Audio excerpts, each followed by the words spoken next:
रीमा की late night party की वो रात।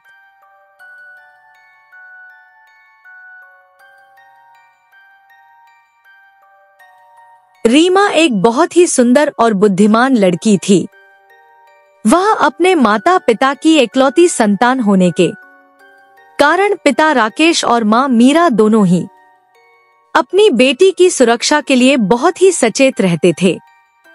रीमा के माता पिता दोनों ही सुशिक्षित थे और दोनों ही बड़ी कंपनियों में अच्छे पद पर काम करते थे। राकेश और मीरा दोनों ही अपनी बेटी रीमा के प्रति बहुत ही ओवर प्रोटेक्टिव थे। उन्होंने रीमा के लिए एक मेड रखी हुई थी जो उनकी गैरहाजिरी में रीमा का पूरा ध्यान रखती थी। उनकी गैरहाजिरी में किसी भी अनजान व्यक्ति को घर में आने की अनुमति नहीं थी और स्कूल के सिवाय नहीं रीमा को कहीं जाने दिया जाता था। इसी तरह वक्त गुजरता जाता है और रीमा स्कूल से कॉलेज पहुंच जाती है। एक दिन उसके कॉलेज फ्रेंड घूमने का प्लान करते हैं, परंतु रीमा जाने से साफ इनकार कर देती है। वह कहती है कि बाहर बहुत खतरा होता है, इसलिए ही तो उसके पेरेंट्स ने आज तक उसे कहीं भी स्कूल ट्रिप पर नहीं भेजा और वह सीधे घर चली जाती है। यहाँ तक कि किसी रेस्टोरेंट या दोस्तों के साथ पार्टी के नाम से ही उसे बेचैनी होने लगती है और उसे बस अपने घर की चारदीवारी के अंदर ही सुकून मिलता है। एक दिन रीमा की क्लासमेट अंशु ने अपने जन्मदिन की पार्टी एक होटल में देने का फैसला किया और पार्टी के लिए वह खुद रीमा को लेने उसके घर पहुंच जाती है। रीमा जाने से मना कर देती है, पर अंशु और उसके माता पिता के कहने पर जाने के लिए तैयार हो जाती है। दोनों होटल पहुंच जाती है, परंतु होटल में पहुंचते ही रीमा को अजीब सी बेचैनी होने लगती है, क्योंकि वह अब से पहले लेट नाइट पार्टी में अपने पेरेंट्स के साथ ही गई थी और उसके पिता या माँ हमेशा उसके साथ होते थे। रीमा की बेचैनी बढ़ने लगती है।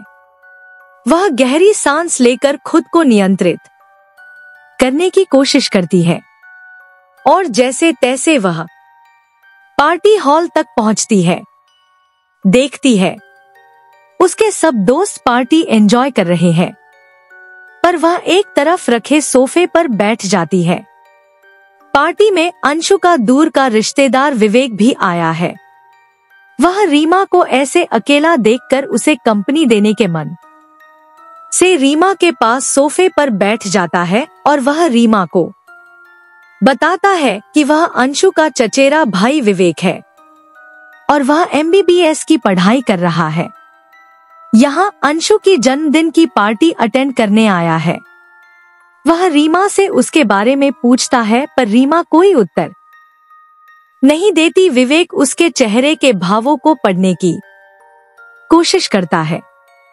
उसका चेहरा लाल हो रहा है, हाथ पैर कांप रहे हैं और माथे से पसीने की बूंदें टपक रही है।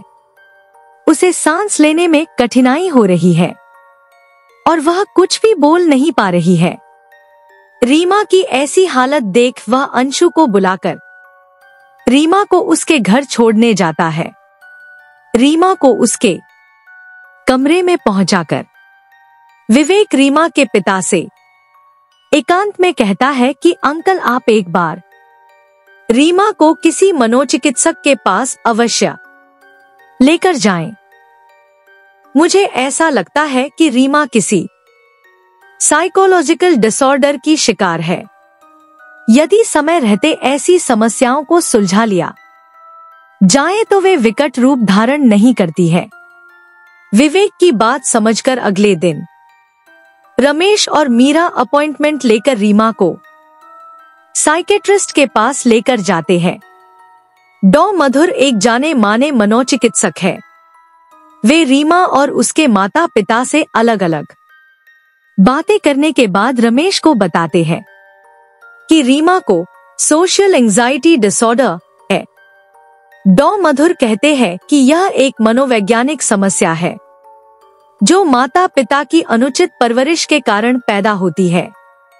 डॉ मधुर कहते हैं कि माता पिता के ओवर प्रोटेक्शन के कारण बच्चे घर के बाहर की दुनिया से संपर्क बनाने में असुविधा महसूस करते हैं, क्योंकि बचपन से माता पिता उनकी सुरक्षा को ध्यान में रखकर उन्हें चारदीवारी के अंदर कैद रखते हैं, जिसकी वजह से अक्सर कुछ बच्चे social anxiety disorder, depression, agoraphobia और ASD, ऑटिज्म स्पेक्ट्रम डिसऑर्डर जैसी समस्याओं की चपेट में आ जाते हैं।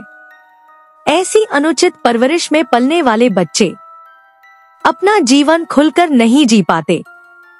बचपन में माँ बाप के द्वारा बिठाया हुआ भय उनके मन में घर कर लेता है, पर एक अच्छे मनोचिकित्सक की देख रेख में सभी समस्याओं का निदान संभव है। यदि आप अपने किसी संबंधी या मित्र में ऐसे लक्षण देखें, तो उन्हें एक बार किसी मनोचिकित्सक से मिलने की सलाह दे, क्योंकि समय से इलाज समस्या के निवारण में मददगार साबित हो सकता है। विवेक की जागरूकता के कारण रीमा का सही इलाज संभव हो पाया और आज वह सबके साथ घुल मिलकर रहती है। हम अक्सर शरीर की बीमारियों पर ध्यान देते हैं और इलाज कराते हैं, मन की बीमारियों पर अक्सर कोई ध्यान नहीं जाता है, जो आदमी के लिए कभी कभी बहुत कष्टकारी हो जाता है।